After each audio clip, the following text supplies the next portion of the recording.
साथियों, आज मैं आप लोगों से बहुत गंभीर मसले पे बातचीत करना चाहता हूँ। मैंने 3 विजिट्स की अभी मेवात की। 2 दिन तो गया मैं खेड़ा खलीलपुर जहाँ पे आसिफ का कत्ल हुआ था, और 1 दिन गया मैं जमालगढ़ जो पुन्हाना के पास है मेवात में, जहाँ पर जुनैद का कत्ल हुआ। जुनैद को पीट पीट के पुलिस ने इतना मारा कि बाद में जब जेल से छूट के घर आया तो 10वें दिन वो मर गया। ये कत्ल या पीट के मारने वाली घटनाएं अपने आप में दुखद हैं, लेकिन इसके साथ साथ उससे कई गुना दुखद ये है कि जिनको मारा जाता है उन्हीं कम्युनिटीज़ के खिलाफ ऐसा संगठित दुष्प्रचार किया जाता है ताकि समुदायों के बीच में नफरत की दीवार खड़ी हो। वही घटनाएं पिछले साल या कुछ महीने पहले लड़कियों के खिलाफ हुई। एक लड़की थी आसिफा उधर जम्मू में, फिर हाथरस की लड़की, फिर उन्नाव की लड़की, और तमाम लड़कियां, ये तो 3 तो मैंने नाम बताए लेकिन सैकड़ों की तादाद में हैं। उसी तरीके से सैकड़ों की तादाद में ये लिंचिंग के केसेस हैं या पुलिस ब्रूटैलिटी के केसेस हैं कि लोगों को पकड़ के मार दो या इतना पीटो कि उसका किडनी खराब हो जाए, उसकी टांगें टूट जाएं और घर जाए तो कुछ दिनों में वो मर जाए। ये हमारे अंदर की जो शैतानियत की हद हो सकती है, इंतहा हो सकती, वो है। और बदकिस्मती ये है कि ऐसा करके लोगों को हमारे और आपके वोट मिलते हैं। ये पॉलिटिकल इंस्ट्रूमेंट बन गया। ये बहुत ही खौफनाक चीज़ है। हम समझते हैं कि हिंदुस्तान पिछले 70 बरस में अपने वजूद के सबसे निचले मुकाम पर है, सबसे निचले पायदान पर है इंसानियत के, और हर देशवासी को आँख खोल के देखने की ज़रूरत है। इसके साथ में एक घटना और मैं बताना चाहता हूँ जो भी 2-3 दिन पहले वजूद में आई, राम मंदिर को लेके ज़मीन के घोटाले वाली। हल्ला ये मचाया जा रहा है कि साहब वो 2 करोड़ की ज़मीन और कुछ देर के बाद 18 करोड़ में बेच दी गई। ये तो पाप है ही, लेकिन ये उसकी तुलना में बहुत ही मामूली पाप है जो कि पिछले 30 बरस में हमारे देश के लोगों ने इस आंदोलन को सपोर्ट करके किया है। ये आंदोलन रत्ते भर धार्मिक या आध्यात्मिक आंदोलन नहीं था, ये घृणा की राजनीति का केंद्र बिंदु था।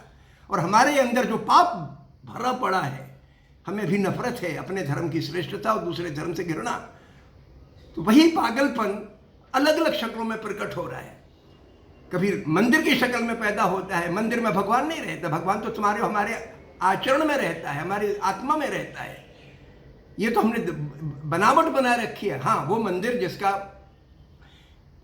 गरीब आदमी जाए और सुकून मिल जाए उसको उस जगह, वो मंदिर पवित्र है।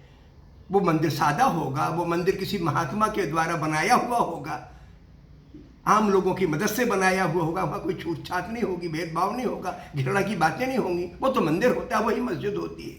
बाकी जगह तो हमने अड्डे बना रखे हैं ये घृणा पैदा करने के, राजनीतिक षड्यंत्र के अड्डे हैं ये। और हमारे प्रधानमंत्री समझा के दंडवत प्रणाम करते हैं। ये हमारे हिंदुस्तान को शर्मनाक करने वाली बात है। हमें शर्म आनी चाहिए इस बात पर कि हमारे अंदर की दर्दमंदी मिट्टी में मिल गई है जो इंसान को इंसान बनाती है।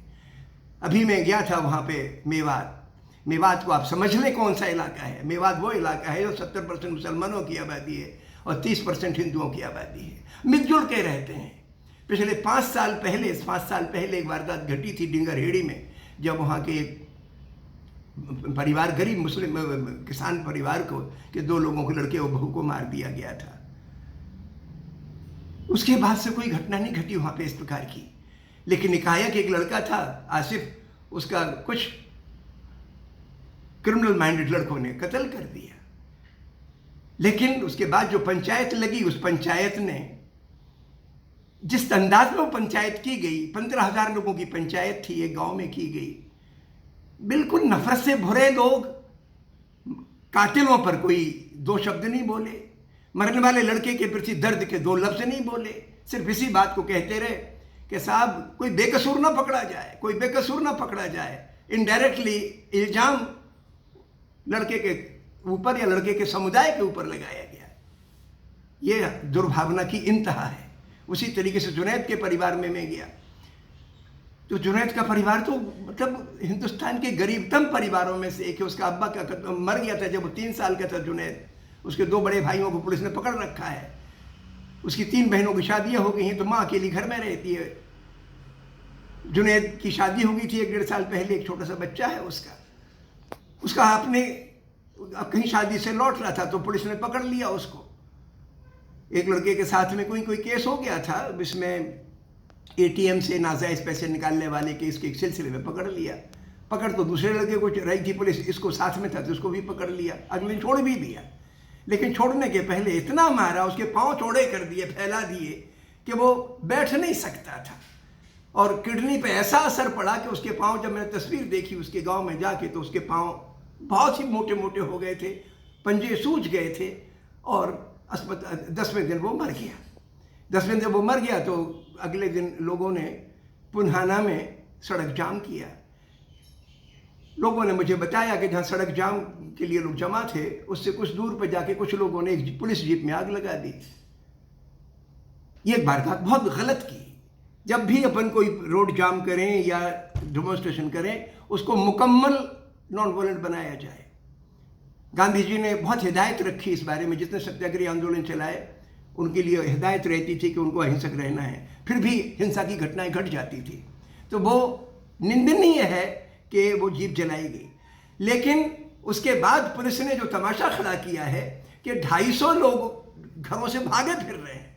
मैं गांव में घूमा जमालगढ़ में, लोग नहीं मिले, उन्होंने कहा कि डर के मारे कि पुलिस न पकड़ ले। अरे भाई, गाड़ी में तो आग लगाई थी 5-7 लोगों ने, 10 लोगों ने लगाई होगी, और आप 250 लोगों के पीछे पड़ गए हो कि कोई भी मिल जाए तो पकड़ लेंगे। पुलिस को हिफाजत करनी चाहिए अपनी जीप की, पहली बात तो ये है। और दूसरा, उन्हीं लोगों को जिनको आपने आंखों देखा कि भाई इन्होंने इसमें हिस्सा लिया, चाहे कैमरे के जरिए और वीडियो कैमरा शायद वो लोग कहते वहाँ था, तो उसके हिसाब पकड़ते, लेकिन आपने तो टेरर पैदा कर रखा है। थोड़ी सी सुकून की बात यह है कि जो क्राइम, ये साइबर क्राइम पुलिस होती है, उसके 6-7 लोगों को कल सस्पेंड किया गया है और उनके खिलाफ मुकदमा भी दायर हुआ है। ये चीज़ तो थोड़ा सुकून पहुंचाने वाली है। तो प्रशासन को इस मामले में और एहतियात बरतने की ज़रूरत है, जिम्मेवार होने की ज़रूरत है कि समाज में पुलिस का टेरर ना फैल जाए। पुलिस समाज की गुलाम है, लेकिन पुलिस ऐसे बिहेव करती है जैसे राजा है। उसी प्रकार हमारे अफसर, मैं तमाम लोगों से मिलता हूं तो ऐसा थर्रा देते हैं कि हम आपके लिए बता देंगे, मुझे नहीं कहते हैं, लेकिन आम लोगों को इस तरीके की बात करते हैं। ये मुख्यमंत्री, प्रधानमंत्री, सारे मंत्री, सारे अफसर, सारे पुलिस, इनका ये गुलाम है। इनका गुलाम माने सरकार, जनता के पैसों पर गुलछर्रे मारने वाली जमात है। सेवा इनका काम है, हुकूमत जमाना नहीं है। लेकिन हुकूमत जमाए फिर रहे हैं, अपनी शेखी बघारते फिर रहे हैं, लोगों को आपस में तोड़ते फिर रहे हैं, इनकी शह पर गुंडे नफरत की जहर भर रहे हैं। मैं समझता हूं कि हमारा पूरा सिस्टम अंग्रेजी जो साम्राज्यवादी निजाम था उसको रेप्लिकेट कर रहा है। उसको रोकने की ज़रूरत है, और ये जिम्मेवारी हम पर, आप पर, सब पर है। इसको रोकने के 5 कदम मैं आपके सामने रखता हूँ। पहला कदम ये कि आप अपने गांव में या अपने मोहल्ले में 2-4 लोगों की एक समिति बना लें। कोई ना हो तो आप अकेले बन जाए, कि आप सच बोलेंगे, सादगी से रहेंगे, हिंदू और मुसलमान का कहीं मसला खड़ा होगा तो आप तरफदारी नहीं करेंगे, सच्ची बात करेंगे, भेदभाव पैदा नहीं करेंगे। पहला कदम तो ये। दूसरा ये कि इस वक्त मुल्क में एक किसान आंदोलन चल रहा है, जो अरसे के बाद, 37 के बाद एक ऐसा देशव्यापी आंदोलन है जो सरकार के साम्राज्यवादी चरित्र को चुनौती दे रहा है कि आप किसी कम्युनिटी के बारे में, किसी समाज के वर्ग के बारे में अगर कोई फैसला लो तो उस समाज से पूछ के लो। किसानों के बारे में फैसला लो तो किसानों से पूछ के लो।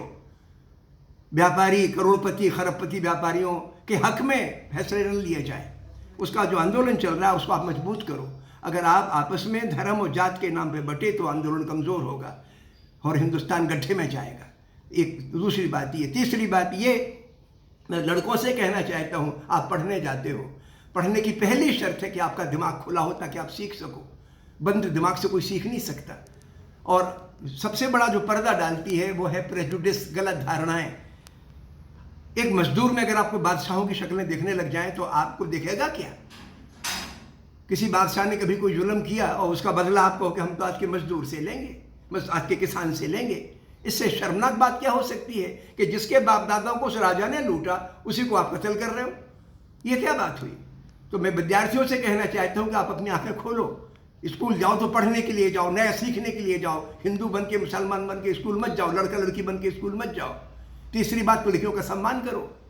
अगर आपने लड़कियों का सम्मान नहीं किया, आपके घर में बहन है, आप स्कूल से पढ़ के लौटते हो तो आप खेलने चले जाते हो, घर के सारे काम आपकी बहन उठाती है, उसको पढ़ने लिखने का मौका नहीं है, और घर में बेकदरी और उसकी उल्टी होती है। शादी ब्याह के बाद तो उसकी ससुराल में भी बेकदरी होती है।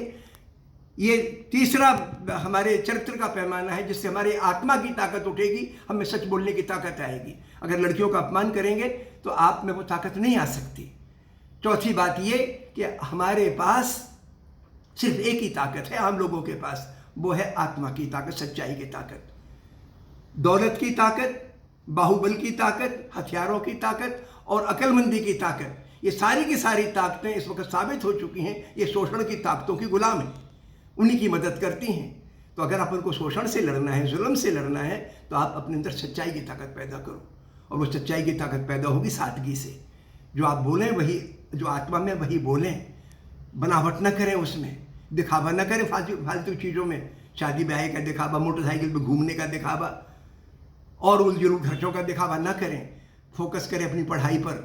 मैं चाहता हूं कि हमारे देश का हर लड़का लड़की कॉलेज तक की पढ़ाई करे, ताकि सोच के मामले में स्वावलंबी बन सके और अपने पाँव पे खड़ा हो सके। मैं चाहता हूं कि आप इन बातों पे गौर करें और अपने मुल्क को अपन इस मिट्टी से, इस गड्ढे से बाहर निकालें। बहुत बहुत शुक्रिया।